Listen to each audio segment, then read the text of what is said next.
मुराद सईद ने ना तो 24 से 26 नवंबर तक किसी एहतजाज में शिरकत की, ना ही किसी नाम नेहाद मुसल्लह गिरोह की क़यादत, मगर फिर भी पाकिस्तानियों के खून की होली खेलने वाले मुसलसल उसके खिलाफ प्रोपेगेंडा करने में मसरूफ हैं ताकि अपने घिनौने जुर्म पर पर्दा डाल सकें। पूरी कौम देख रही है कि हुकूमत खास तौर पर मुक़्तदरा के जब भी किसी अहम कौमी मामले पर से तवज्जो हटाना होती है, ये मुराद सईद का नाम पीटने लगते हैं।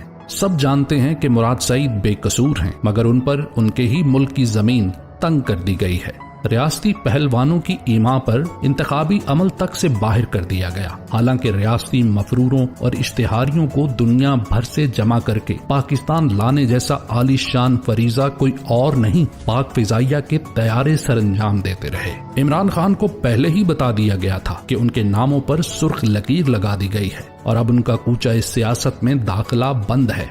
सवाल ये कि क्यों, जुर्म क्या था और ये सुर्ख लकीरें खींचने का इख्तियार तुम्हें दिया किसने है? सियासत की नगरी में किसी को दाखिल करना या निकालना तो अवाम का इख्तियार है, तुम्हें मालिक किसने बनाया है? कौन सा दस्तूर, कानून और ज़ाब्ता है जो तुम्हें अवामी नुमाइंदों के नामों पर लकीरें लगाने या मिटाने का इख्तियार देता है? फिर पुरअमन एहतजाज के सिवा आइन में दूसरा रास्ता क्या था? इसका ज़ामन तो आइन है जो हर शहरी को पुरअमन तरीके से अपनी बात कहने या हुकूमत वक्त के खिलाफ एहतजाज करने की पूरी आजादी और हक देता है। इसे जुर्म तुमने किस ज़ाब्ते के तहत बना दिया? पुरअमन एहतजाज के सिवा और क्या कसूर है जिसे मुराद सईद जैसे नामों के साथ नथी कर सकते हो? अब तहरीक इंसाफ के अस्करी विंग और दहशत गर्दी का बेहुदा और घटिया इल्जाम लगा रहे हो। हैरानगी इस बात पर होती है कि इतना घटिया सोचते कैसे हो? निहत्ते पुरअमन, मासूम और मुहिब्बे वतन पाकिस्तानियों के चेहरों पर दहशत गर्दी का लेबल चस्पा करने का तुम्हारा बरसों पुराना शौक अभी पूरा नहीं हुआ? तुम्हें नजर नहीं आता तो जाकर पख्तूनख्वा, खुसूसन सवात और मालाकंड के आवाम से पूछो। बच्चा जानता है कि मुराद सईद वो है जो अमन का परचम थाम कर अपने लोगों के साथ अमन तहरीक में निकला और मालाकंड में हकीकी दहशतगर्दों की बस्तियां बसाने और इलाके को नई जंग में धकेलने की ख्वाहिश रखने वालों के मुकाबिल अमन का परचम गाड़ कर दहशतगर्दों और उनके सहूलतकारों को नाकाम बनाया।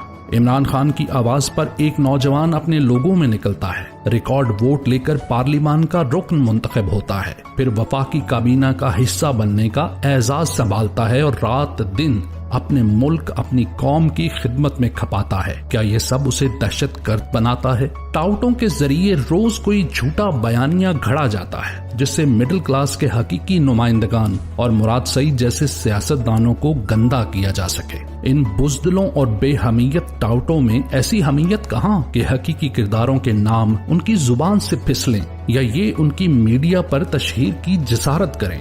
जिनकी आस्तीनों पर कौम का खून है वो खुद को आइन से बालातर समझते हैं और ये बेशरम उनकी रुसवा कुन नौकरी से अवाम पर हक्के हुक्मरानी कशीद करते हैं। इनका खौफ ये है कि जिसके एक पैगाम पर हजारों पाकिस्तानी पुरअमन एहतजाज के लिए निकलते और पुरअमन सियासी सरगर्मियों में शरीक होते हैं, अगर वो खुलकर कारकुनान के साथ राब्ते करने लगा तो क्या होगा? ऐसे हिस्टेरिया के शिकार क्यों हैं आखिर? दुनिया और उसके साथ पूरी कौम जानती है कि तरबियत याफ्ता दहशतगर्द किसका असासा है, कौन उन्हें पालता, उन्हें तरबियत देता है और बवक्त जरूरत खुलकर उन्हें इस्तेमाल में लाता है। हमारा जुर्म नजरियाती कारकुनों की तरबियत है जो गोली खाकर भी पुरअमन रहते और जख्मों से चूर होकर भी आईन और कानून के हवाले देते हैं। हमने जिनकी तरबियत की वो बंदूकें नहीं उठाते, वो बदतरीन शेलिंग और सीधी गोलियों को सीनों पर सहते, आग और खून के दरिया अबूर करके डी चौक पहुंचते और पीठ पर बरसती लाठियों के दर्द में डूबकर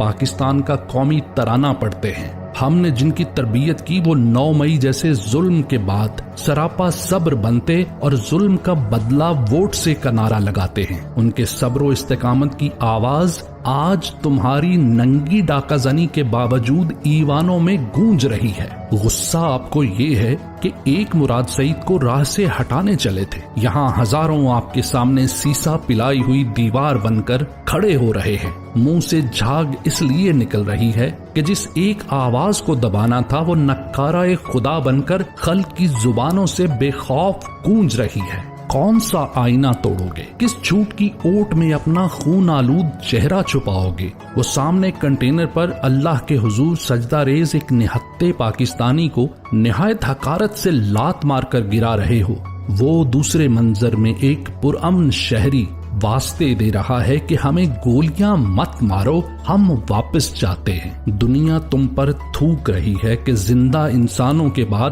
لاشیں لاپتہ کرنے کا دھندا چلانے لگے ہو۔ کس کس کی آواز دباؤ گے؟ مطیع اللہ جان کو، شاکر آوان کو، اسد طور کو، عمران ریاض کو؟